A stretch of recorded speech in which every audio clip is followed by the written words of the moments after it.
మన గార్డెన్లో పూల మొక్కలు చూడండి ఎంత అందంగా ఉన్నాయో. వీటిలో కొన్ని మనమైతే ఇప్పుడు పిక్ చేసుకుందాం.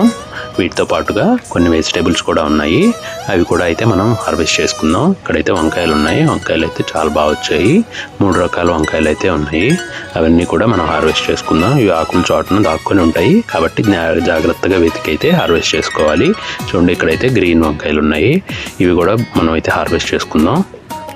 గుత్తి వంకాయకి అయితే చాలా బాగా టేస్టీగా ఉంటాయండి, చాలా బాగుంటాయి. దట్టు మనం ఇవి ఆర్గానిక్ పద్ధతిలో పండించుకున్నాం కాబట్టి చాలా టేస్ట్ అయితే ఉంటుంది. ఇక్కడైతే దొండకాయలు ఉన్నాయి, అవి కూడా పిక్ చేసేసుకుందాం. దొండకాయలు కూడా మన గార్డెన్లో చాలా బాగా వస్తున్నాయండి.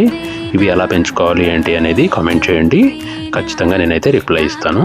చూడండి ఇక్కడైతే తెల్ల వంకాయలు ఉన్నాయి, అవి కూడా మనం అయితే హార్వెస్ట్ చేసుకుందాం. ఈ తెల్ల వంకాయలను ఎప్పుడు కూడా ఎక్కువ లావే వరకు ఉంచితే గింజ కట్టేస్తాయండి, అందుకని చిన్నగా ఉన్నప్పుడే కోసుకుంటే గుత్తి వంకాయకి చాలా బాగా సెట్ అవుతాయి, టేస్ట్ కూడా చాలా బాగుంటుంది. అందుకని నేనైతే చిన్న సైజుగా ఉన్నప్పుడే పిక్ చేసేసుకుంటున్నాను. చూడండి హార్వెస్ట్ అయితే ఎంత బాగా వచ్చిందో.